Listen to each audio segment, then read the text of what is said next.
Duduk atas kursi lah. Biasa duduk ke bawah kan.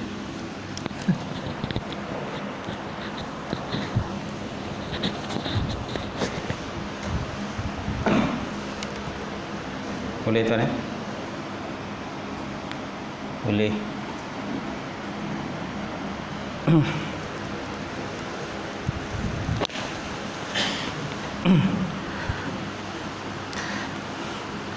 Baik, kita mulakan kuliah malam ni dengan sama-sama membaca Ummul Kitab ila hadatin Nabi Muhammad Mustafa Rasulullah sallallahu alaihi wasallam wa alihi kiram ashabar rizam insyaallah. Al-Fatihah. A'udzubillahi minasyaitonir rajim. Bismillahirrahmanirrahim. Alhamdulillahirabbil alamin arrahmanir rahim maliki yaumiddin. Iyyaka na'budu wa iyyaka nasta'in ihdinas siratal mustaqim. Siratal ladzina an'amta 'alaihim ghairil maghdubi 'alaihim waladdallin. Amin. Assalamualaikum warahmatullahi taala wabarakatuh. Alhamdulillahirabbil alamin wal 'aqibatul muttaqin wala udwana illa 'alal zalimin. Asyhadu an la ilaha illallah wahdahu la syarikalah wa asyhadu anna Muhammadan 'abduhu wa rasuluh. Baik.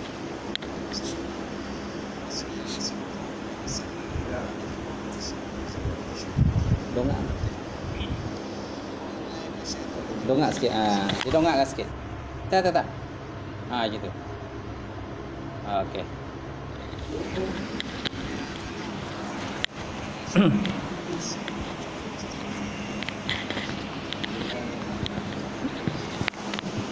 Baik.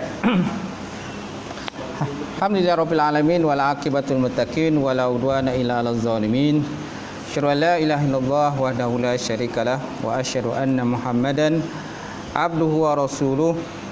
Allahumma salli wa sallim ala sayyidina wa nabina wa habibina wa maulana Muhammad imamil muttaqin wa qaidatul mujahidin wa ala alihi wa sahbihi wa man da'a bi da'watihi wasan ila yaumiddin. Rabbi shrah li sadri wa yassir li amri wa hlul 'uqdatam min lisani yafqahu qawli. Subhanaka la ilma lana illa ma 'allamtana innaka antal alimul hakim wa la haula wa la quwwata illa billahil alim azim. Qala Allah Subhanahu wa ta'ala fi kitabil azim wa a'udzubillahi minasyaitonir rajim. Ya ayyuhallazina amanu taqullaha wartanzun nafsun ma qaddamat lighad wattaqullaha innallaha khabirum bima ta'malun. Sadaqallahul azim. Maksudnya, wahai orang-orang yang beriman kepada Allah, takwalah kamu kepada Allah Subhanahu wa taala dan perhatikanlah apa-apa yang kamu persiapkan untuk hari esok. Ma qaddamat lighad. Apa-apa yang kamu persiapkan untuk hari esok, itulah akhirat. Dan bertakwalah kamu kepada Allah Subhanahu wa taala. Sesungguhnya Allah Subhanahu wa taala itu Maha meliputi akan ilmu dia. Qala Nabi sallallahu alaihi wasallam, Bada Islamu ghariban wa saya'uru ghariban kama bada'a fatuba lil ghuraba. Islam itu bermula dalam keadaan dagang ataupun asing, dan dia akan kembali menjadi dagang ataupun asing, maka bergembiralah, berbahagialah kepada orang-orang yang asing. Alhamdulillah. Yang dihormati Fadil Tuan Imam kita Tuan Haji Malik, kemudian tak lupa juga Fadil Tuan Bilal, kemudian Tuan Siak, pengurusi masjid, jawatankuasa masjid, muslimin, muslimat yang dirahmati Allah. Alhamdulillah, kita panjatkan puji dan syukur kepada Allah Subhanahu wa taala. Kerana Allah Subhanahu wa taala mengizinkan perjumpaan dan pertemuan kita sekali lagi malam ini untuk kita sama-sama menyambung kuliah kita malam ini. Itulah kitab Mukasyafah Qulub. menyingkap hati, menyingkap rasa hati untuk menghampirkan diri kepada Allah Subhanahu Wa Taala. Baik, kita masih lagi dalam pembahasan takut dan dosa, betul tak? Muka surat apa, Tuan Haji? 103. Baris dari Abu Hurairah bersabda. Lepas itu. Baik, insya-Allah. Kita lihat muka surat 103 yang ada kitab boleh semak. Yang tak ada kitab dengar saja. Jangan tidur sudah. Baik, kita lihat hadis terima daripada Abu Hurairah. Hadis terima daripada Abu Hurairah. Dikatakan bahawa Nabi Muhammad SAW telah bersabda yang bermaksud pada hari kiamat semua mata menangis. Pada hari kiamat besok, tuan-tuan, semua mata menangis kecuali mata yang berpaling dari hal-hal yang diharamkan oleh Allah Subhanahu Wa Taala. Pada hari kiamat besok, semua mata manusia akan menangis, kecuali mata yang berpaling daripada hal-hal yang diharamkan oleh Allah Subhanahu Wa Taala. Mana benda yang diharamkan dia tidak tengok dan dia tidak lihat.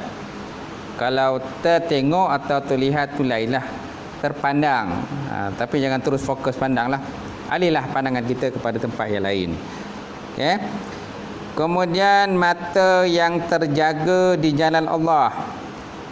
Mata yang terjaga ataupun berjaga di jalan Allah Subhanahu Wa Taala. Contohnya kata pada sahabat-sahabat kita lah yang berjaga ataupun berjuang pada jalan Allah Subhanahu Wa Taala, yang kata berjihad, berperang melawan orang yang kafir, orang-orang yang ingkar kepada Allah Subhanahu Wa Taala. Kemudian mata yang seolah-olah akan terkeluar daripada kelopaknya kerana begitu takutnya kepada Allah Subhanahu Wa Taala. Mata yang seolah-olah akan terkeluar, terbeliak, tercampak mata dia daripada kelopak dia. Kenapa, tuan-tuan? Kerana begitu takutnya kepada Allah Subhanahu Wa Taala. Takut kepada Allah, kan? Jadi mata ini, tiga kumpulan mata ini insya-Allah besoklah, kan? Mereka ini tidak akan menangis. Mereka tidak menangis. Selain daripada itu, mereka akan menangis menyesali di atas segala kesilapan dan kesalahan yang mereka lakukan ketika hidup dalam dunia. So, mana tiga mata ini, itulah mata-mata yang berpaling daripada melihat pada benda yang diharamkan Allah Ta'ala. Yang kedua, mata yang terjaga di jalan Allah, mana sentiasa berjaga, ribat, mana yang berjaga di perbatasan negara Islam, ataupun yang pergi berjihad atau berperang melawan tentera kafir dan sebagainya. Okay? Kemudian mata yang seolah-olah akan terkeluar dari kelopaknya kerana begitu takutnya kepada Allah Subhanahu Wa Taala tadi, kerana takut pada Allah dan menangis dan merintih kerana takut pada Allah Taala. Insya-Allah tiga mata ni besok insya-Allah tidak akan menangislah ketika berada di hadapan Allah Subhanahu Wa Taala. Oleh itu hendaklah kita banyak menangislah. Menangis sesuai dengan hadis yang saya dah bacakan dulu. Ada 7 golongan, tuan-tuan, yang mendapat naungan Allah Taala, yang tidak ada naungan melainkan naungan Allah Subhanahu Wa Taala. Okey. Yang pertama, imamul adil, imam yang adil. Yang kedua, syabun nasya'a fi ibadati rabbih, pemuda yang banyak menghabiskannya masanya dengan beribadah kepada Allah Subhanahu Wa Taala. Yang ketiga, rajulun qalbuhu mu'alliqun bil masajid, laki-laki yang mana hatinya sentiasa terpaut ataupun tersangkut ke masjid. Mana kalau dia keluar daripada masjid, maka dia sentiasa sudah menanamkan azam untuk kembali semula ke masjid ataupun ke rumah Allah Subhanahu Wa Taala. Yang keempat, rajulani tahabba fillah ijtama alaihi wa iftaraqa alaihi, 2 orang laki-laki dan berjumpa, yang mana mereka itu berjumpa dan berpisah kerana Allah Subhanahu Wa Taala. Rajulani tahabba fillah, mereka mencintai kerana Allah Subhanahu Wa Taala. dan mereka itu berjumpa dan berpisah kerana Allah Subhanahu Wa Taala. Itu lelaki yang keempat. Lelaki yang kelima, rajulun iza da'atu imra'atin zatu mansabin wa jamalin ila nafsiha faqala inni akhafullahu rabbul alamin. Laki-laki yang apabila digoda ataupun dirayu oleh perempuan yang kaya, yang cantik, yang jelita dan sebagainya untuk dia mengajak melakukan perkara-perkara yang keji dan mungkar, maka dia berkata inni akhafullahu rabbul alamin. Punya aku takut kepada Tuhan sekalian alam. Kemudian lelaki yang keenam, rajulun tasaddaqa bi yaminihi hatta la ta'lama shimaluhu ma yunfiqu yaminuhu. Lelaki yang apabila dia bersedekah sesuatu, dia bersedekah dengan menggunakan tangannya sehingga tangan kiri tak tahu terhadap apa yang dilakukan oleh tangan kanannya. Dan lelaki yang ketujuh, rajulun zakarallahu liyan fafadat ainahu. Lelaki yang banyak berzikir, kan, berzikir, bermunajat kepada Allah Subhanahu Wa Taala pada masa yang sunyi di tengah malam, kan, waktu sahur dan sebagainya. Kemudian dia menitiskan air mata menyesali di atas dosa-dosa dan kesilapannya yang telah pun lepas. Okey, semana 7 golongan ini mendapat naungan Allah Subhanahu Wa Taala. Kata Nabi, sabatun yuzillullah fi zilli fi yauma la zilla iza zilla zillu. 7 lelaki ini mendapat naungan Allah Subhanahu Wa Taala di akhirat besok, yang mana tidak ada naungan melainkan naungan Allah Subhanahu Wa Taala. Antaranya ialah lelaki yang ketujuh tadilah. Lelaki yang ketujuh. Semana ada kaitan dengan apa yang kita ceritakan di sini. Di mana kata Nabi tadi, pada hari kiamat besok semua mata menangis kecuali mata yang berpaling dari hal-hal yang diharamkan oleh Allah Subhanahu Wa Taala. Dia nampak benda yang mungkar dan haram, maka dia memalingkan mukanya melihat pada yang lain. Kemudian mata yang terjaga ataupun berjaga di jalan Allah, berada di perbatasan negara, ataupun contoh dia pergi berjihad, berperang melawan tentera kufar. Kemudian yang ketiga, mata yang seolah-olah akan terkeluar daripada kelopaknya kerana begitu takut dia kepada Allah Subhanahu Wa Taala. Okey, ni 3 mata. Kemudian Imam Tirmizi mengeluarkan satu hadis hasan sahih daripada Abu Hurairah juga, bahawa baginda Rasulullah SAW telah bersabda, dia kata, tidak akan masuk neraka seseorang yang menangis kerana takut kepada Allah sampai air susu kembali kepada payudaranya. Tidak akan masuk neraka seseorang yang menangis kerana takut kepada Allah sampai air susu kembali pada payudaranya. Kan, susu kalau dah keluar daripada payudara, dia tak akan masuk semula. Dia tak akan masuk semula ke dalam payudara ataupun buah dada seseorang perempuan tadi lah. Ini nak menyentuhkan pada kita mustahilnya benda terperkaru, benda tu berlakulah. Di samping itu nak tunjukkan pada kita bahawa, kan, tidak akan masuk neraka sama sekali seseorang yang menangis kerana takut dia kepada Allah Subhanahu Wa Taala. So mana kena tanamkan selalulah azam dan takut kita kepada Allah Subhanahu Wa Taala. Kerana takut pada Allah Taala juga tidak sampai orang kata menghilangkan kita daripada sifat ikhlas kepada Allah Subhanahu Wa Taala. Kerana orang yang ikhlas kepada Allah Taala ini, dia terbagi pada 3 tahap. Orang yang ikhlas kepada Allah Taala terbagi pada 3 tahap. Tahap yang pertama, dia melakukan satu amalan tadi, kan, bukan kerana nakkan syurga dan bukan kerana takut neraka. Dia ibadah tadi bukan kerana nak syurga dan bukan takut neraka. Ini tingkatan ikhlas yang aliyun, tingkatan yang paling tinggi sekali. Yang kedua, tingkatan ikhlas yang berbentuk wusta, pertengahan, yang mana seorang tadi beribadah kepada Allah Subhanahu Taala kerana nakkan syurga dan takutkan neraka. Nakkan syurga dan takutkan neraka. Okey, ni kumpulan yang kedua. Juga berada dalam tahap ikhlas kepada Allah Taala. Yang ketiga, seorang itu beribadah kepada Allah Subhanahu Taala supaya Allah Taala memuliakan dia ketika hidup dalam dunia. Supaya Allah Taala memuliakan dirinya ketika hidup dalam dunia, dan supaya dia salamah min afatiha, supaya sejahtera daripada benda-benda ya seperti bala, bencana, musibah dan sebagainya, supaya sejahtera ia terkena daripada benda itu ataupun terkena berfitnah-fitnah terhadap diri dia. Ini tingkatan yang adna, mana tingkatan yang paling rendah. Tingkatan yang paling rendah. Selain daripada itu, kata ulama, kan, maka dia termasuk dalam kumpulan riak. Dia termasuk dalam kumpulan riak, yang mana riak ini boleh memusnahkan ataupun merosakkan setiap amalan yang dilakukan oleh mana-mana hamba. Mana-mana hamba, kan. Itu sebabnya kalau kita lihat dalam kitab Imam Minhajul Abidin, dalam kitab Minhajul Abidin yang dikarang oleh Imam Ghazali rahimahullah taala, beliau menyatakan bahawa terdapat 7 gunung. 7 gunung yang perlu dilalui oleh seorang hamba dalam konteks dia nak menuju kepada Allah Subhanahu Wa Taala. Ada 7 gunung yang dia terpaksa lalui. Kalau tuan-tuan pernah mengaji kitab Minhajul Abidin, kan karang Ghazali dinyatakan situ bahawa terdapat 7 gunung yang mesti dilalui oleh seorang hamba dalam proses dia nak menuju kepada Allah Taala. Yang pertama, gunung ilmu dan juga makrifat. Gunung ilmu dan juga makrifat. Mana dia kena belajar ilmu, kena buat, orang kata, buat kajian berkenaan ilmu dan sebagainya. Kan? Yang kedua, gunung taubat. Gunung taubat. Dia mesti melalui gunung taubat. Taubat kepada Allah Taala dengan taubat-taubat yang sebenarnya, menyesali di atas dosa dan kesalahan yang telah dia lakukan sebelum ini. Yang ketiga, gunung rintangan.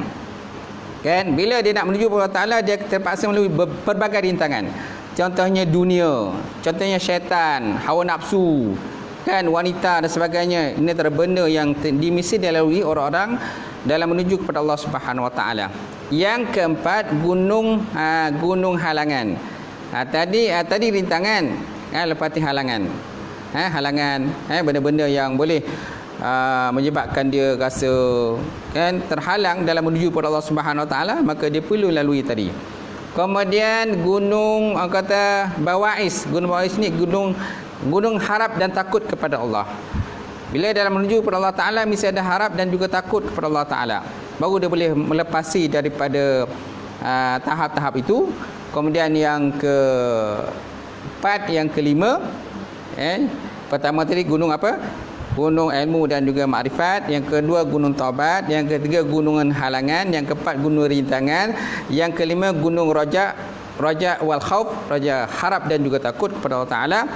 Kemudian yang keenam, yang guna gunung fawasid, mana benda-benda yang merosakkan amalan seperti riak, syirik, ujub, takabur dan sebagainya. Ini semua boleh menghalang dia dalam menuju kepada Allah Subhanahu Wa Taala. Dan yang ketujuh, gunung sabar dan syukur.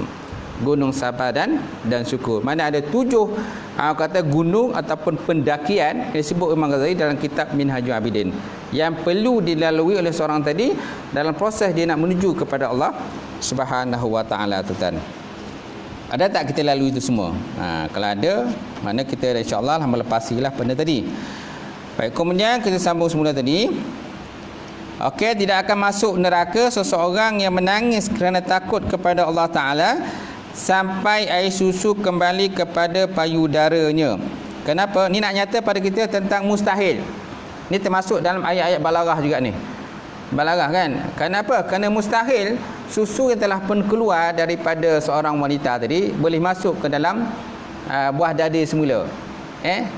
Ni nak menunjukkan pada kita bahawa sesiapa yang orang kata menangis kerana takut Allah Taala dunia ini, dia akan mustahil masuk dalam neraka Allah Subhanahu Wa Taala. Kemudian Abdullah ibn As berkata, sungguh menitiskan air mata di jalan Allah lebih disukai oleh Allah Taala daripada menginfakkan harta 1000 dinar. Kita menginfakkan harta 1000 dinar. Bayangkanlah 1000 dinar kita infakkan harta, kan? Kan? Tuan-tuan. Okey, bayangkanlah ada punya pahala yang kita akan dapat. Banyak besar pahala yang kita dapat kalau kita menginfakkan harta 1000 dinar pada jalan Allah Subhanahu Wa Taala. Tuan-tuan, kalau nak bandingkan dengan kita menitiskan air mata, kita menangis di jalan Allah Taala, itu sebenarnya menangis di jalan Allah Taala itu lebih besar pahalanya. Lebih besar dia punya ganjaran pahala disediakan Allah Taala berbanding dengan menginfakkan harta 1000 dinar pada Allah Subhanahu Wa Taala. Tapi banyak kita menangis, tuan-tuan, benda lain, kan? Betul tak? Benda lain kita menangis. Tengok cerita Hindustan, menangis. Nangis kan, kerana sedihnya ya Ustaz, sedihnya kan. Okey. Ataupun cerita movie dan sebagainya kan, menangis kita. Kenapa? Tengok dia punya cara-cara dan jalan cerita tadilah. Menangis, menghayati sepenuhnya dengan peristiwa tersebut. Apalagi kadang-kadang cerita tu tuan kata bersiri-siri pula. Dia ada siri 1, siri 2, siri 3 dan sebagainya. Bagi orang yang minat cerita macam tu tuan, dia akan tengoklah, okey, pukul berapa cerita ni nak start, dia dah tahu dah. Okey. Jam berapa, hari apa cerita ni akan ke udara, maka dia dah siap, dah tunggu dah. Kenapa? Kerana dia menghayati akan cerita jalan tadi. Okey. Baik, kemudian Ibn Abdullah berkata, telah sampai kepadaku khabar bahawa tidaklah air mata seseorang menitis ke bahagian tubuhnya kerana takut kepada Allah Subhanahu Wa Taala, melainkan tubuhnya tidak akan disentuh oleh api neraka. Tuan-tuan, masya-Allah. Kan? Tidak akan. Telah sampai kepada ku khabar, berita bahawa tidaklah air mata seseorang menitis ke bahagian tubuh dia. Kenapa? Kerana dia takut kepada Allah Subhanahu Wa Taala, melainkan bahagian tubuhnya tadi tidak akan disentuh oleh api neraka, tuan-tuan. Itu sebabnya kita naklah sentiasa muhasabah diri kita lah. Muhasabah diri kita. Hasibu anfusakum qabla an tuhasabu. Hisab dah diri kita sebelum kamu dihisab di hadapan Allah Subhanahu Wa Taala. Banyak di kalangan kita, tuan-tuan, hati dia keras. Hati keras. Kalau kita nak hati kita jadi lembut, kena selalu bergaul dengan orang-orang yang ahli sufi. Orang ahli sufi. Kalau kita bergaul dengan orang fiqh, kan, mereka ni kurang lah dalam bab-bab orang kata nak menangis ke, nak merintih lah kan, nak orang kata berzikir ke, bertaubat ni kurang sikit bagi orang yang ahli-ahli yang kata fiqh. Kalau kita nak jenis orang yang jenis banyak merintih dan menangis ni, kena masuk golongan-golongan ahli tarikat. Tapi tarikat-tarikat yang muktabar lah, ya, orang tasawuf dan sebagainya kan. Dia ada konsep dia, ada khulwah, ada uzlah, okay? Ada berzikir. Contohnya dalam satu hari berzikir contohnya 10,000. Okey, tuan-tuan boleh tak berzikir 10,000 satu hari? Kalau orang terikat, dia boleh berzikir satu hari 10,000. Contohnya dia baca subhanallah 10,000, ataupun dia baca 5,000 subhanallah 5,000, ataupun dia baca Allah tu satu hari 5,000. Boleh tuan buat macam tu tak? Kalau boleh buat macam tu, insya-Allah tuan-tuan boleh masuk ahli tarikat. Kalau tak boleh buat macam tu, tuan-tuan tak layak jadi ahli tarikat lah. Macam tu. Tapi kalau nak cuba, boleh, cubalah. Tapi masuklah kata tarikat-tarikat yang telah pun itiraf. Macam tu. Baik, kemudian Sufyan As-Sauri menyeriwayatkan bahawa pada satu hari dia telah menemui Ja'far As-Siddiq. Sufyan As-Sauri satu hari, tuan-tuan, dia menemui Ja'far As-Siddiq.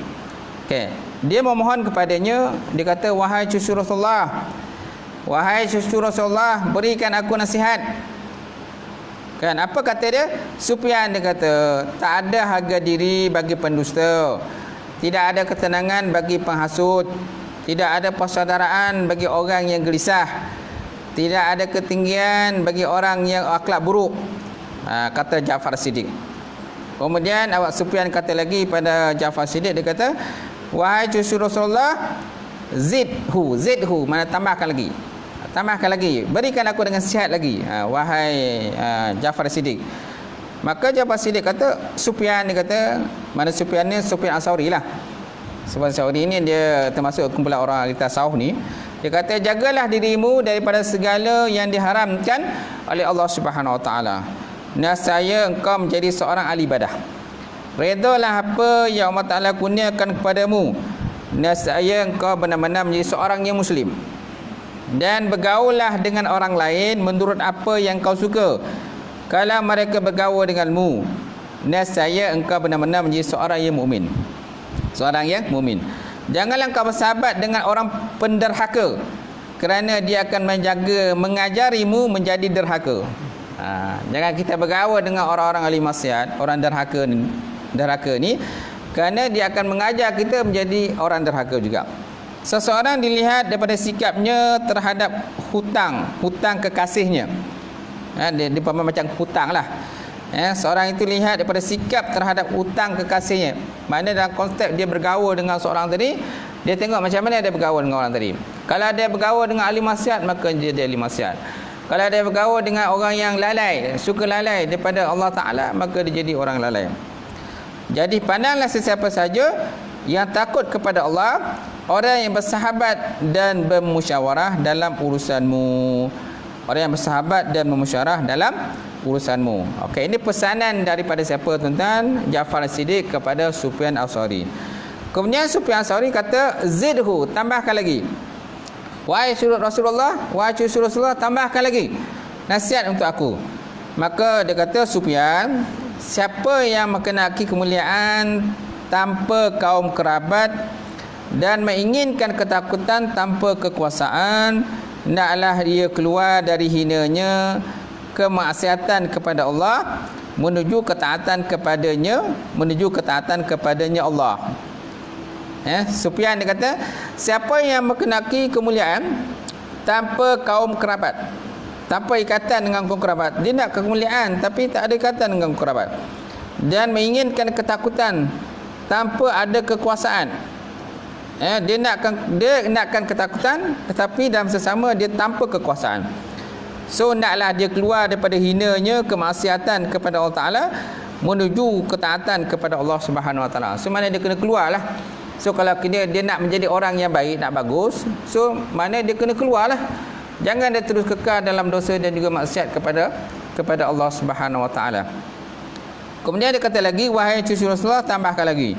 Maka dia kata, Sufyan, dia kata, datukku, inilah baginda Rasulullah sallallahu alaihi wasallam, mendidikku dengan 3 perkara.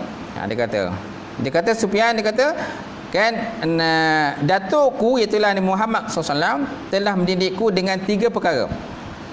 Baginda berkata padaku, dia kata, sesiapa yang bersahabat dengan pelaku kejahatan, ia tidak akan selamat. Dia tak akan selamat. Siapa yang suka bergaul dengan orang-orang yang orang selalu buat kejahatan ni, dia tidak akan selamat. Kerana lambat laun juga dia akan terikat juga dengan orang yang melakukan kejahatan.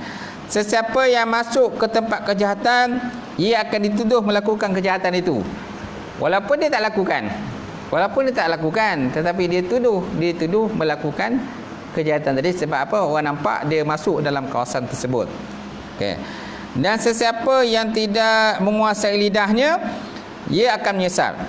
Siapa yang tak kuasai lidahnya, mana lidahnya jenis orang kata celupa, suka melaknat ke, memaki hamun orang dan sebagainya, mengutuk orang dan sebagainya, tak pernah sudah dia mengutuk orang ni, besok tuan-tuan, dia akan menyesal dia.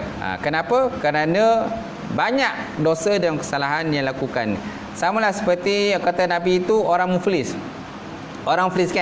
kan Nabi pernah kata kan, di akhirat besok akan ada di kalangan umatku tu yang muflis. Jadi para sahabat tanya dengan Nabi, ya Rasulullah, adakah muflis tu orang yang tidak ada harta, tidak ada dinar, tidak ada dirham? Nabi kata, bukan tu yang aku maksudkan. Yang aku maksudkan orang yang muflis di kalangan umatku pada akhirat besok, yang mana kan dia ada mata tapi mata dia tak jaga. Dia ada mulut, lidah, tetapi lidahnya tidak jaga. Suka mengumpat orang, mencaci maki orang dan sebagainya. Dia ada tangan tapi tangan tak jaga. Tangannya buat benda-benda yang bukan-bukan, menulis, kalau zaman sekarang kan menulis, menaik benda-benda yang keji kan, yang boleh menyakitkan hati orang lain, mengutuk orang dan sebagainya. Kemudian kaki pun begitu juga. Okay? Besok di akhirat besok, sesiapa yang dia dah zalim tadi kan, maka dia akan bagi segala kebaikannya kepada orang zalim itu. Siapa yang dizalimkan tadi? Siapa orang yang dia telah melakukan dosa dan maksiat itu? Siapa orang yang dia telah kutuk? Siapa orang yang dia telah tumbuk kan, tampar, makin dan sebagainya? Segala kebaikan dia tadi, amalan soleh yang dibuat dalam dunia ini, seperti solat ke, zakat dan sebagainya kan, semua pahala dibagi pada orang itu. Kemudian keburukan orang itu pula akan dibagi pada dia. Itulah katakan sebagai orang yang muflis di akhirat besok. So kita jangan menjadi orang yang muflis di akhirat besok. Kita mukli dunia tak apa, miskin tak apa. Tapi jangan besok kita tuan-tuan, di akhirat besok kita dalam keadaan muflis dan papa kedana. Nauzubillah min zalik. Baik.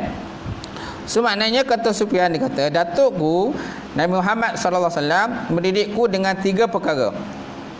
Nabi kata, datuk dia kata, baginda Rasulullah berkata, siapa yang bersahabat dengan pelaku kejahatan, dia tidak akan selamat. Siapa yang suka bergaul dengan ahli maksiat, dia tak akan selamat. Kerana lambat laut juga akan melakukan maksiat tadi. Tapi kalau seandainya dia boleh kata berdakwah kepada orang itu, mengajak orang itu yang lalai, yang leka kepada jalan yang benar, alhamdulillah, baguslah. Banyak di kalangan sahabat kita, kawan kita, kalau kita dengar kan, mereka berjaya berdakwah. Berjaya berdakwah kan, mengajak orang-orang yang orang kata yang dah jauh terpesong ini kan kembali semula ke jalan Allah Subhanahu Wa Taala. Ini satu orang kata satu jihad dakwah yang begitu baik dan bagus. Alhamdulillah lah. Tapi kalau kita rasa kita tak mampu nak buat macam tu, tak payah buatlah. Lambat laun nanti kita pun akan terjerumus juga benda yang sama juga. Kemudian siapa yang masuk ke tempat kejahatan, ia akan dituduh. Kerana apabila kita nak berdakwah tuan-tuan, ada masanya kita terpaksa masuk ke tempat tersebut. Contohnya dalam pusat karaoke kan, pusat karaoke, pusat dandut sebagainya. Tuan-tuan nak berdakwah pada orang yang ahli maksiat dalam tu, sudah tentu tuan-tuan pun kena masuk dalam tu. Okey, tuan-tuan pun kena masuk dalam tu kan. Jadi bila masuk dalam tu akan juga timbul juga fitnah lah kepada orang lain yang melihat kita masuk dalam tu. Dia tengok tu, imam masuklah dalam tempat tu kan. Apa kerja imam? So kita perhatikan pun imam buat dalam tu. Takut-takut imam pun buat benda yang tak elok dalam tu kan. Kan?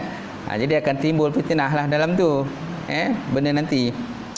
Baik, kemudian siapa yang tidak menguasai lidahnya, dia akan menyesal. Kerana kalau sebut dalam kitab Al-Ghazali tuan-tuan, antara benda-benda yang boleh kata merosakkan seorang tadi ialah angkara daripada lidah dia. Angkara daripada lidahnya. Dan akhirat besok Allah Taala akan membalas sesiapa yang tidak menjaga lidahnya dunia, maka dia akan motong sendiri lidahnya akhirat. Lidahnya akan terjilir macam tu, kan? Lepas tu dia ambil gunting, dia potong sendiri lidah dia. Kan lidahnya tak jagalah. Kan? Kemudian bila lidah tu dah putus, dah jatuh, kemudian lidah tu bertaut semula. Bertaut semula. Kan? Kemudian dia ambil gunting, dia potong semula. Itulah orang kata jenis sesaan dia akan terima bagi siapa yang tidak menjaga lidah lah. Malahan dalam orang yang tak solat, contoh orang tak solat, Nabi SAW pernah bermimpi tuan-tuan.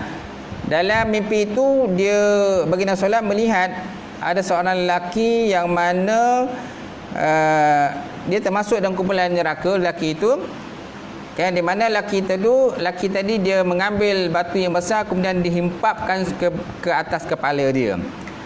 Kemudian kepala dia pecah disebabkan batu yang dihimpap atas kepala dia tadi. Dia sendiri yang menghimpap kepala dia dengan batu. Kemudian kepala dia tadi bertaup semula kepala tadi, kemudian dia ambil batu tu dibuat balik. Itulah balasan orang yang tidak mengerjakan solat ketika hidup dalam dunia tuan-tuan. Itu sebabnya kita kena sentiasa melazimi solat. Baik. Kemudian Ibnu Mubarak bertanya kepada Wahab ibni Al-Ward. Okey, Ibnu Mubarak bertanya kepada Wahab ibni Al-Ward, apakah orang yang bermaksiat kepada Allah merasakan ibadah? Okey.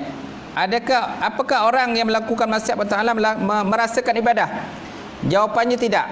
Bahkan ia tidak peduli dengan kemaksiatannya kepada Allah Subhanahu Wa Taala.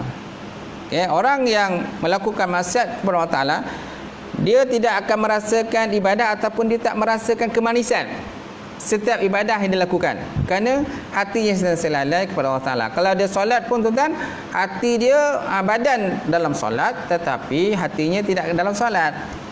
Hati tak ke mana-mana terfikir kan. Sibuk fikir tentang dunia. Kan? Tentang lembu dia, tentang kambing dia, tentang perniagaan dia, kan? Tentang rumah dia, tentang harta dia, tentang kereta dia, kan? Tentang perniagaan, sibuk fikir. Walaupun badan dia dalam solat menghadap Allah Taala, tapi pemikirannya tidak dalam solat. Itu juga dalam perkara-perkara lain lah. Okey. So maknanya Kan? Apakah orang yang bermaksiat kepada Allah Taala merasakan ibadah? Jawapannya tak. Dia tak akan merasakan ibadah ataupun dia tak merasakan manisnya ibadah tadi. Kenapa? Kerana hati dia lalai kepada Allah Subhanahu Wa Taala. Bahkan dia tidak peduli dengan kemaksiatannya tadi kepada Allah Subhanahu Wa Taala. Okey, barang siapa yang hatinya khusyuk kepada Allah Taala, insya-Allah dia akan mendapat kemenisan iman. Dia dapat kemenisan iman dan dia mendapat kemenisan ibadah. Kita nakkan ibadah, lepas tu dia merasakan kemenisan dalam ibadah. Sono kan bila kita ibadah Allah Taala. Ada orang dia ibadah tapi merasakan ibadah ni menyusahkan dia, menyukarkan dia. Akhirnya dia tak buat ibadah tadi. Contoh dalam bab solat, dia merasakan solat ni kata membazirkan masa dia. Atau dia merasakan solat tadi kata menyekat usaha dia untuk meneruskan berniaga, meneruskan ibadah dan sebagainya, maka sudah tentu dia tidak akan merasakan kemenisan ibadah Allah Taala. Walaupun ada masanya ibadah tapi tak ada rasa meni apa-apa. So kita nak merasakan kemenisan ibadah atau tidak, terpulang pada diri kita sendirilah. Macam tu. Baik. Kemudian Nabi SAW pernah bersabda, dia kata salah satun, 3 perkara tentang man kana fi qalbihi wajada halawatul iman. Barang siapa terdapat dalam hatinya itu 3 perkara, maka dia mendapat kemenisan iman. Yang pertama, ayyakunallah wa rasuluhu ahabba ilaihi mimma siwahuma, bahawa adalah Allah Taala dan Rasulnya itu lebih dia kasihi melebihi daripada keduanya.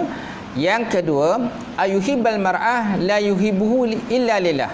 Tidak dia mencintai seorang tadi melainkan cintanya itu kerana Allah Subhanahu Wa Taala. Yang ketiga, ayyukra ayyauda fi kufri kama yukra ayyuhzafu ilana, bahawa dia benci kembali kepada kekafiran ataupun kekufuran sebagaimana dia benci dicampakkan ke dalam api neraka, tuan-tuan. Okey.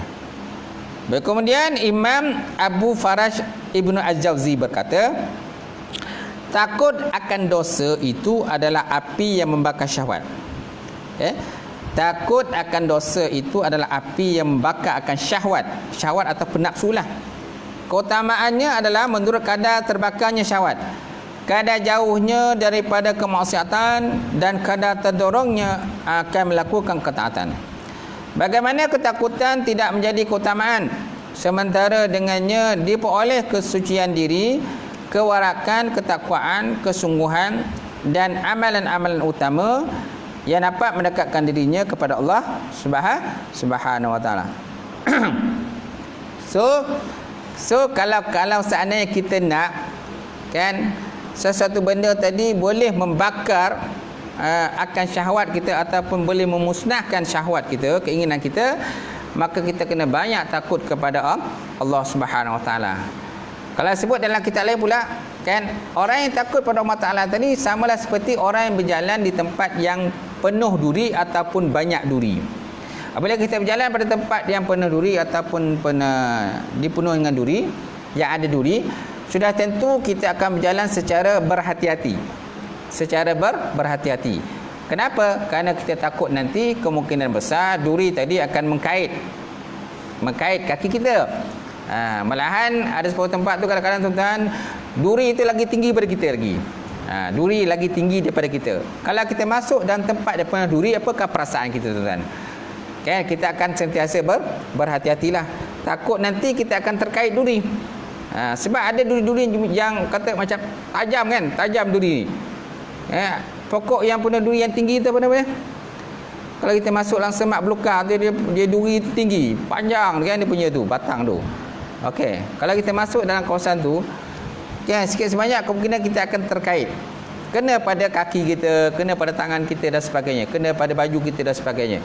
Itu sebabnya orang yang takut kepada Allah, bila dia sampai ada satu tahap tadi, dia akan sentiasa berhati-hati, takut nanti dia terjerumus dalam perkara dosa dan juga maksiat kepada Allah Subhanahu Wa Taala, tuan-tuan. Baik, kemudian tentang nafsu, tuan-tuan. Nafsu ni kalau sebut ulama, dia ada 7. Nafsu ada 7. Okey, yang pertama nafsu amarah. Yang kedua nafsu amarah, yang kedua nafsu lawamah, yang ketiga nafsu mulhamah, Yang keempat nafsu mutmainnah. Yang kelima nafsu radiyah. Yang keenam nafsu mardiyah. Dan yang ketujuh nafsu kamilah. Nafsu kamilah. Yang pertama nafsu amarah. Nafsu amarah ini nafsu yang sentiasa mengajak kita kepada perkara keji dan mungkar. Kan? Dia tak ada langsung tuan-tuan, dia tidak ada kompromi langsung. Dia tak ada kompromi langsung terhadap benda-benda baik ni. Dia nampak benda-benda yang tak baik, benda jahat je nampak. Benda buruk je nampak. Ini dikatakan nafsu amarah. Kemudian yang kedua nafsu lawamah. Nafsu lawamah ini nafsu yang dah ada kesedaran sikitlah. Dalam bab orang kata bab baik ni dia dah ada kesedaran sikit, tetapi masih lagi dia tak mampu nak lawan tentang benda buruk tadi. Kan? So mana dia masih lagi, mana 75% kan hatinya lebih mengerjakan pada benda buruk, walaupun 25% tu dah ada dah untuk dia lah, nak berubah, kan, nak buat benda-benda baik dan sebagainya. Tapi seringkali dikalah melawan kebaikan tadi. Okay, dan dia terjerumus dalam benda maksiat. Okey, itu dikatakan nafsu lawamah. Yang ketiga nafsu mulhamah. Nafsu mulhamah ni 50-50. 50-50. Ada masa dia buat kebaikan dan ada masa dia buat keburukan. Ada masa dia rajin buat baik, ada masa dia rajin buat buruk. Kan? Ini dikatakan nafsu mulhamah. Nafsu amarah, nafsu lawamah, nafsu mulhamah. Kemudian yang keempat nafsu mutmainnah. Nafsu mutmainnah ni nafsu dah kuat dah. Dia rajin buat baik. Rajin nak buat. Rajin buat. Kan ya ayuhal nafsul mutmainnah. Kan biasa kita baca kan. Bila orang mati kan kita baca dalam doa tu, ya ayuhal nafsul mutmainnah irji'i ila rabbika radiyatan mardiyah. Kembalilah kepada kamu, kepada Allah Ta'ala yang bersifat redha dan meredai. So nafsu mutmainnah ni nafsu dah baik dah. Asal mana mutmainnah ni tetap. Asal mana mutmainnah ni tetap. Semana nafsu dia tetap dah. Banyak buat benda-benda baik. Okey. Kemudian nafsu radiyah, nafsu dah lebih tinggi lah. Manalah lebih rajin dah buat baik. Mardiyah pun macam tu juga. Dan nafsu yang sempurna nafsu kamilah. Nafsu kamilah ni hanya kepada para nabi dan para rasul saja. Orang-orang awam, orang biasa, dia tidak ada nafsu kamilah. Kan? Yang ada ialah nafsu para nabi dan para rasul. Kenapa? Kerana hati mereka itu memang dah tetap dan mereka sentiasa ingat kepada Allah Subhanahu Wa Taala. Banyak di kalangan kita ni tuan-tuan berada pada nafsu apa tuan-tuan? Nafsu amarah. Banyak di kalangan kita ni banyak berada nafsu amarah. Kemudian nafsu lawamah, kemudian nafsu mulhamah, nafsu mutmainnah. Kan radiyah mardiyah ni dah tingkat tinggi dah, mukamilah dah tinggi dah. Tuan-tuan ceklah di tuan-tuan tu. Tuan-tuan berada di nafsu yang ke mana? Nafsu mana tuan-tuan berada? Nafsu amarah ke, nafsu mulhamah ke, kan lawamah ke dan sebagainya. Baik. Kemudian firman Allah Subhanahu Wa Taala, wa fi nuskhatiha hudaw wa rahmatul lil ladzina hum li rabbihim yarhabun. Wa fi nuskhatiha hudaw wa rahmatul lil ladzina hum li rabbihim yarhabun. Maksudnya yang dalam naskahnya terkandung petunjuk dan juga rahmat. Naskah mana tuan-tuan? Quran lah. Dan dalam naskahnya Quran terkandung petunjuk dan rahmat bagi orang-orang yang bersungguh-sungguh takut kepada Allah Subhanahu Wa Taala, daripada melanggar perintah Allah Taala. Surah Arab ayat 154. Kemudian Allah Taala menyebut dalam Quran lagi, jazaa'uhum inda rabbihim jannatu adnin tajri min tahtihal anharu khalidina fiha abada radiyallahu anhum wa raduwan zalika liman khasyiya rabbah. Zalika liman khasyiya rabbah. Jazaa'uhum, balasan mereka, inda rabbihim, di sisi Tuhan mereka, jannatu adnin, kan, syurga adnan.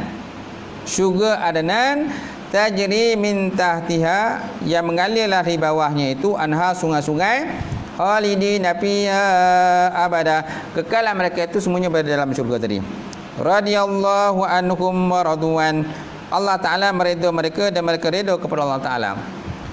Zalika, demikian tadi, liman, bagi sesiapa khasyiya rabbah, takut dia kepada Tuhannya. Takut dia kepada Tuhannya. So mana siapa yang takut kepada Allah Ta'ala, takut pada Tuhannya Rabbul Jalil, so kemudian dia mengerjakan amalan soleh. Kerana ayat sebelum itu menceritakan tentang orang mengerjakan amal soleh, so bagi mereka itu syurga yang mengalir di bawahnya sungai-sungai, kemudian mereka itu kekal dalamnya. Allah Ta'ala redha kepada mereka dan mereka redha kepada Allah, kan? Dan mereka, orang kata, sonok melihat wajah Allah, dia di dalam syurga itu. Ini untuk siapa, tuan-tuan? Zalika liman khasyiya rabbah.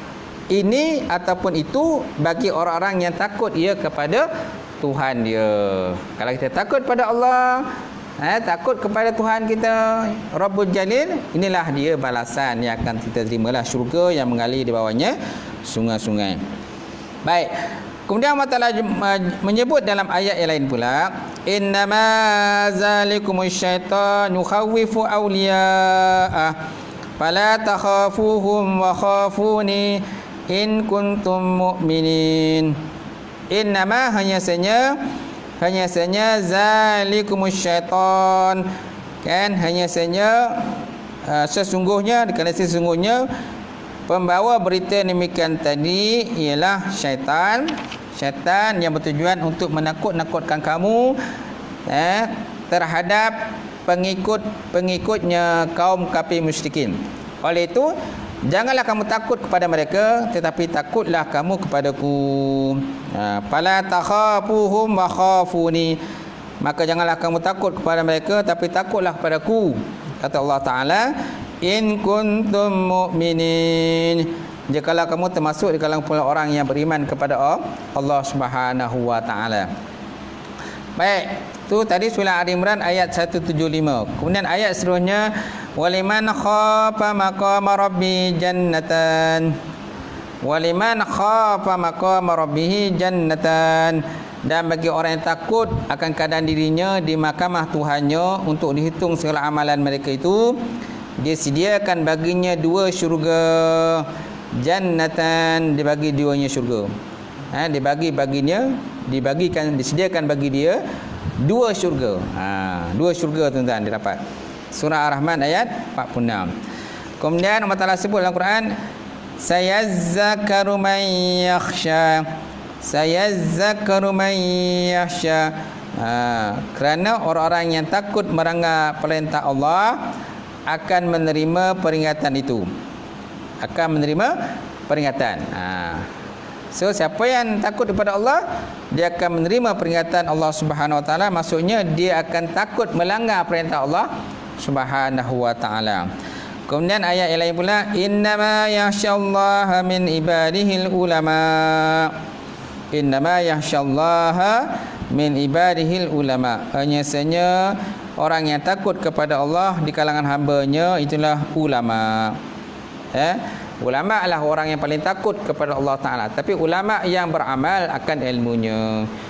Ulama yang tidak beramal dengan ilmunya, contohnya ulama usul, mereka tak takut kepada Allah. Malahan ada di kalangan mereka tadi menjual agama Allah Subhanahu wa Ta'ala, menjual ayat-ayat Allah Subhanahu wa Ta'ala demi untuk mendapat kemewahan dunia, pangkat, jawatan, kedudukan dan sebagainya. Dia nakkan abuan tadi, dia sanggup, kan, menjual agama Allah Subhanahu wa Ta'ala. Itu kita takut, tuan-tuan. Orang yang takut kepada Allah dan dia betul-betul ulama, kan, dia tidak akan menjual ayat-ayat Allah Subhanahu wa Ta'ala. Malahan dia mempertahankan, kan, agama Allah Subhanahu wa Ta'ala. Ayat Quran dan hadis-hadis yang berkaitan dengan ilmu juga menunjukkan keutamaan takut, kerana ketakutan merupakan buah daripada ilmu. Okay? Takut adalah buah pada ilmu, ataupun amal termasuk dalam buah daripada ilmu. Kerana tanpa buah, kan, maka macam tak berertilah. Betul tak? Amal itu dikatakan macam buah pada ilmu. Ilmu banyak tapi tak beramal, macam tak ada buah. Macam tak ada buah. Apabila seorang tadi menanam pokok, kan, sudah tentu dia nakkan buah dia, buah hasil dia. Kalau kita tanam pokok, tetapi tidak ada hasil, buat apa? Hanya semata-mata untuk orang kata untuk merimbun je lah, boleh lah. Kan ada juga pokok-pokok yang digunakan untuk kita berteduh kan, untuk rimbun saja. Supaya rumah kita ni orang kata sejuk kan, ada pokok di sekitar rumah kita. Tapi dia tak ada buah, tak ada hasil apa-apa. Okey. Ada juga tujuannya, mana untuk kita nak berteduh je lah. Tapi yang paling baik kalau pokok kita tanam tadi dia boleh menghasilkan, boleh juga digunakan untuk kita berteduh, malahan boleh juga untuk kita mengutip hasil dan juga buah dia. Boleh kita makan, tak? Boleh kita makan dan kita boleh bagi sedekah ke orang lain, kita boleh jual dan sebagainya. Dan begitu juga kalau seandainya ada binatang ke, kan, monyet dan sebagainya, dia pun dapat juga rezeki kat situ. Burung-burung macam tu juga, dia dapat juga rezeki. Tapi kalau terlampau banyak sangat monyet, buruk terlampau banyak sangat, jadi tuan-tuan pun tak merasa apa-apa. Macam buah durian kan? Buah durian, belum masak lagi dia dah gugurkan. Rajin digugurkan tuan-tuan. Dia sayang kat tuan-tuan, dia tolong gugurkan. Tapi yang muda lah. Yang muda nak buat apa tu tak? Kita nak yang masak tu tak? Ni tak, yang muda blendset tu. Sila kita muda blendset lah. Tahu tak muda blendset? Muda blendset. Muda betul lah. Tahu tak? Muda betul, muda blendset. Kan? Dia dah gugurkan untuk kita lah. Dia kata kesian lah tu Haji, dia kata. Kan? Susah kan? Lambat sangat ni nak masak ni, so aku gugurkan lah, dia kata buah ni. Tapi sebenarnya bila dah gugur tu tak boleh makan. So nak buat apa tu tak? Macam tu. Baik, sikit lagi tuan-tuan. Ibnu Abi Dunya meriwayatkan bahawa Rasulullah SAW bersabda, apabila tubuh hamba menggigil kerana takut kepada Allah Azza wa Jal, berguguranlah daripadanya dosa-dosa sebagaimana berguguran daun-daun daripada pokok yang kering. Kemudian Nabi juga bersabda, Allah Ta'ala berfirman, demi keagunganku, aku tidak akan menggabungkan pada diri hambaku dua ketakutan. Allah Ta'ala kata, ni macam hadis kursi lah, hadis kursi ni. Demi keagunganku, kata Allah, aku tidak akan menggabungkan pada diri hambaku dua takut. Dan aku menggabungkan pada dirinya dua ketenteraman. Jika dia merasa tenteram kepadaku di dunia, aku akan membuatnya takut di akhirat besok. Akhirat. Jika dia takut padaku di dunia, aku akan mententeramkannya di akhirat. Aku tenteramkan dia. Kalau di dunia, dalam dunia dia takut, aku akan tenteramkannya di akhirat. Kalau dalam dunia dia tak takut, dia tak takut pun, dalam dunia tak takut apa, azab sensat, apa balasan-balasan pun semua dia tak takut. Buat dosa dan maksiat semua tak takut. Dia rajin buat benda-benda tak elok ni. Okey, ke akhirat besok dia akan jadi takut. Bila nampak azab Allah Ta'ala tu dia takut. Terbeliak mata dia tengok azab Allah Ta'ala sesaan tadi. Tapi kalau dalam dunia dia takut, akhirat besok insya-Allah dia akan tenang. Kenapa? Dia nampak syurga. Dia nampak syurga. Neraka tak nampak dah. Dia nampak syurga Allah Subhanahu Wa Taala. Kemudian Abu Sulaiman Ad-Dari berkata, setiap hati yang di dalamnya tidak ada rasa takut kepada Allah, berarti hati dia telah rosak. Hati dia telah rosak. Kalau hati kita ni tuan-tuan tak ada rasa takut langsung pada Allah Taala, tak ada rasa takut langsung tentang azab sesaan akhirat besok, maknanya hati kita dah mati atau rosak. Mati ataupun rosak.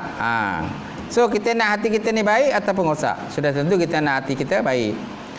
Baik, kemudian Allah Ta'ala berfirman dalam Quran, dia kata, apa aminu makrullah fala ya'manu makrullah illa qaumul khasirun.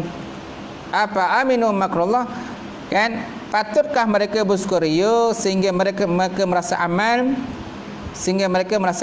akan rancangan buruk, balasan azab yang diatur oleh Allah Subhanahu Wa Taala.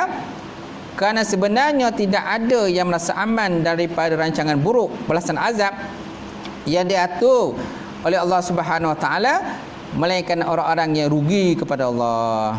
Illa qaumul khasirun, kecuali orang yang rugi. Kalau kita tak nak jadi orang yang rugi, kita jangan merasa aman di atas segala azab Allah Ta'ala yang Allah Ta'ala atur pada kita besok di akhirat. yang boleh Allah Ta'ala kenakan pada kita. So kita jangan merasa aman dalam keadaan tadi. Kita naklah merasa susah kan, susah, sedih kan. Kenapa? Kita tak tahu besok ni, akhirat besok ni. Macam mana keadaan kita besok? Akhirat besok. Sama ada kita masuk dalam kumpulan ashabul yamin ataupun ashabul shimal. Ashabul yamin ataupun shimal. Golongan yang kanan ataupun golongan kiri, kita tak tahu lagi. Takut nanti tuan-tuan kita masuk golongan kiri. Nauzubillah min zalik. Kalau kita masuk golongan kanan, alhamdulillah. Nabi juga pernah bersabda, dia kata, barang siapa yang banyak dihisap di akhirat besok, kan? Maka kemungkinan besar dia masuk neraka. Siapa yang banyak dihisap, banyak penghisap dan perhitungan di akhirat besok, kan? Mana peluang dia masuk neraka tu cerah. Siapa yang kurang dihisap, insya-Allah dia akan masuk dalam syurga Allah Subhanahu wa taala. So kita nak berada di keadaan macam mana? Banyak dihisap ataupun kurang dihisap di hadapan Allah Subhanahu wa taala. Baik. Ayat tadi surah Al-A'raf ayat 99. Okey, habis tuan-tuan. Sekadar itulah kata perbincangan kita malam ni, insya-Allah. Akan datang kita sambung lagi. Tajuk yang baru insya-Allah akan datang, riadah dan hawa nafsu. Wallahu a'lam bissawab wa ilaihi marji'ul ma'ab. Baik, kalau ada pertanyaan daripada jemaah, kalau ada.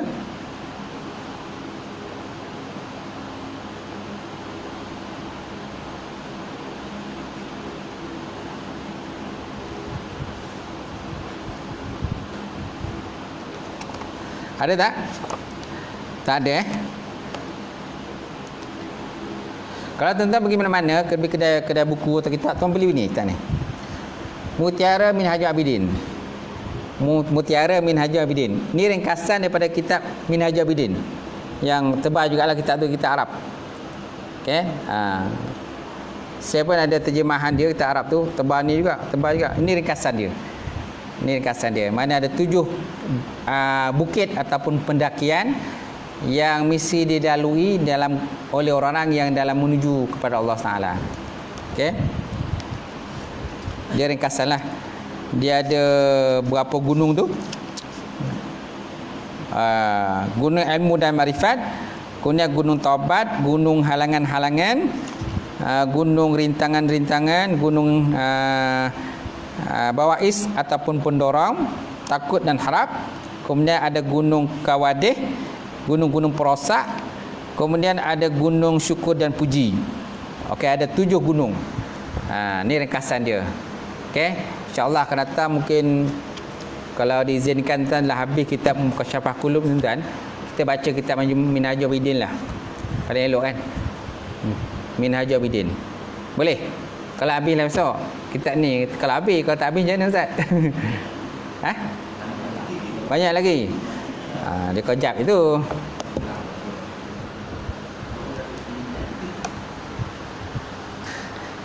Baik, kalau ada soalan, ada? Tak ada? Okey, tak ada, kita tutup. Auzubillahi minasyaitonir rajim. Bismillahirrahmanirrahim. Alhamdulillahirabbil alamin. Wassalatu wassalamu ala asyrafil mursalin wa ala alihi washabbihi ajmain. Allahumma zidna ilman nafi'a wa yaqina as-sadiqa wa lam taqabbal rizqan halal mubarakatan katsira wa siyana fataya alim nawilana qulubana bi nuri ma'rifataka wa tahna ta'arifin.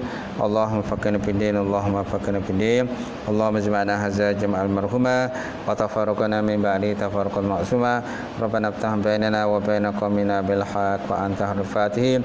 Rabbana faghfir lana dhunubana wa kaffir 'anna sayyi'atina wa tawaffana ma'al abrar. Rabbana ma wa'adtana ala rasulika wa la tuzina yaumil qiyamah innaka la tukhliful mi'ad. Rabbana atina fid dunya hasanah wa fil akhirati wa qina azabannar. Subhana rabbika rabbil izzati amma yasifun. Wassalamu ala mursalin alhamdulillahi rabbil alamin. Taqabbalallahu minkum. Alhamdulillah.